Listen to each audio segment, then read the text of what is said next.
Boy, do we have a lot to talk about in the world of weather today. So we want to lay this out for you because I, for one, am in the prepare, not scare frame of mind. We now have Hurricane Irma, maximum sustained winds at 100 miles per hour. We are watching a new area for possible tropical development. You can see this is over the western Gulf of Mexico. Okay, we talked about Lydia. Look at it. Some of our computer models show that there could be some of that moisture getting into Southern California and Southern Arizona with some heavy downpours early next week. We have another tropical wave coming off Africa as we speak. It just doesn't stop. Now, I know many of you are going, oh my goodness. Stay cool. I don't know if you know this. Thor News is for winners, and that's why you're here. So stick around. This is a Thor News presentation. T-minus 5, 4, 3, 2, 1. Thor News presents. Welcome to Asteroid Fight Club. I'm your host, Thor. Today we have, as I have been warning people for months, this is going to be an extremely scary and active hurricane season that sees multiple hurricane landfalls along the United States coast. Have no fear, but I do need you to stay aware and get prepared. Hope for the best and prepare for the worst. And it seems like each day, the worst case scenario keeps looking worse. And we've still got September and October in this peak hurricane season. We are tracking Tropical Storm Lidia, which is off the coast of Mexico and may bring heavy downpours to Southern California, Nevada, and Arizona. We are tracking possible Tropical Storm Jose, which could develop after the weekend and bring more rain to Houston and Louisiana. We are tracking Irma, which has rapidly intensified from a tropical storm. It skipped Category 1 and went straight to Category 2 and poses a threat to make landfall on either the east coast of the United States, Florida, or the Gulf of Mexico. And behind that, we have a new wave, which will probably be Hurricane Katia. Is it Katia? Katia? I don't know. I wish there was someone out there who's an expert on how to pronounce the name. I don't want someone to be like, hey, I'm not taking his hurricane advice because he didn't pronounce Katia correctly. Ladies and gentlemen, I live in Houston, though I evacuated a week ago. I'm in DFW now. We will rebuild Houston better than ever, but unfortunately, I do not think the rebuilding process will even have a chance to get started until September 28th. Conditions are ripe in the Atlantic, and that's why we have so quickly now Hurricane Irma with winds at 100 miles an hour. You can see what has happened in the last couple of hours. Look at the eye pop. Watch this eye go. Right there. See that? Right there. All right.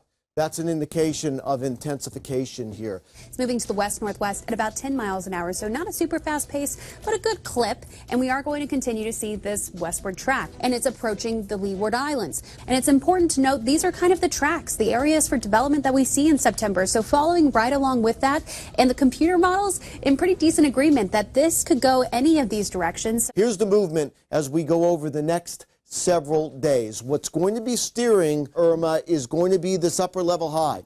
The stronger this high is, the farther south it's going to move. The weaker, the farther north.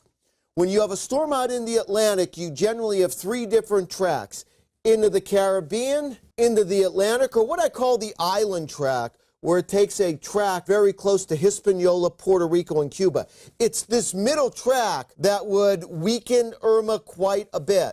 The northern track and the southern track into the Caribbean and into the Atlantic would likely cause Irma to at least maintain its hurricane status or strengthen a little bit.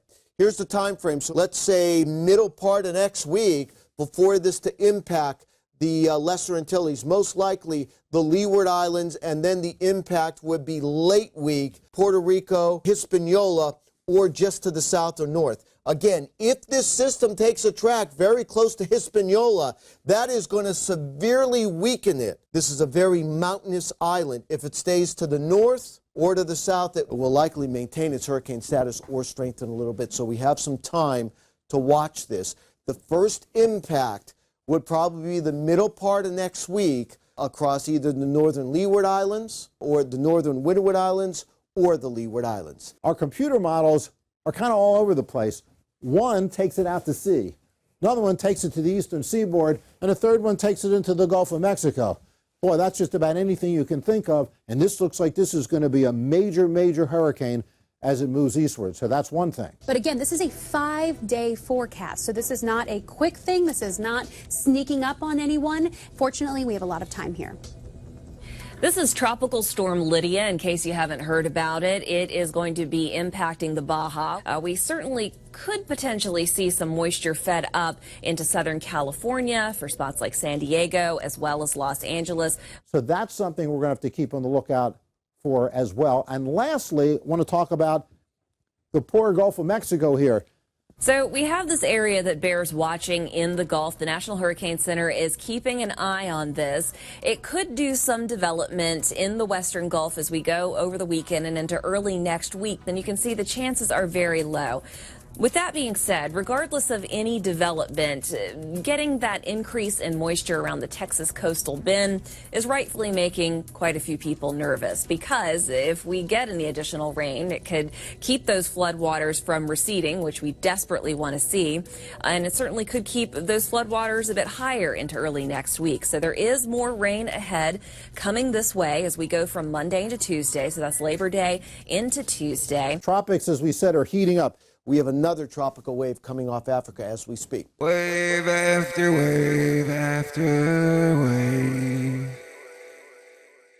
Now we're going to take a look at the models so you can see what we're actually dealing with. There's the GFS, which is the American Hurricane Modeler, and then the European, which is the European Hurricane Modeler. Now, anything beyond 3 days or 5 days is usually not super accurate, but it's going to give us an idea of where these hurricanes might go. The GFS model has more decay in the high pressure system that would steer the hurricane lower. So that would bring it up to the east coast. And we can see Hurricane Katia behind it. Now, if Tropical Storm Jose does not develop, then it would be Hurricane Jose. I know it's kind of confusing.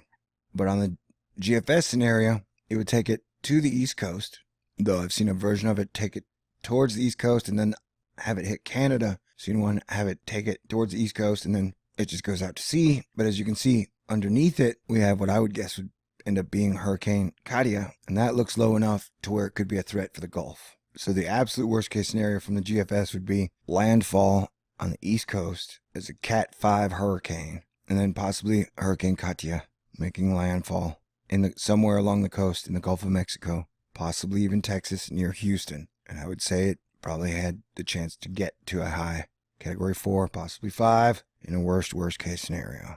Now we're looking at the European track, and this is bad news for Texas because the European model keeps it low. The high pressure system doesn't decay as much, so that would severely increase the chances that Hurricane Irma would strike either Louisiana or Texas as a Cat 4 or Cat 5. We're going to need hotels and homes to open up their hearts, I guess. I mean, if you look at Irma now, she's already a massive monster. So it's safe to say we do need to prepare for worst case scenarios. We all need to come together, adapt together. I would suggest we start working out if we need to get millions of people out of Houston in the next 2 weeks. You know, we don't have to make those preparations now, but we have to be prepared to make preparations in case this is what is going to happen. And ladies and gentlemen, I'm not here to put fear in anybody's heart. I'm just here to prepare you and to try and get us all to work together as one American family. We will rebuild Houston better than ever, but I do not believe that process will begin until, like I said, right around September 28th. Until then, we are going to have to play defense, and we are going to have to be smarter, better prepared, and work as a team better than we ever have in the history of Texas and America. So please join me in being awesome, and I will continue to keep you guys updated. Peace out. God bless everyone. Thank you all very much, and God bless everyone. Have a great day. So here we go again. If it's happening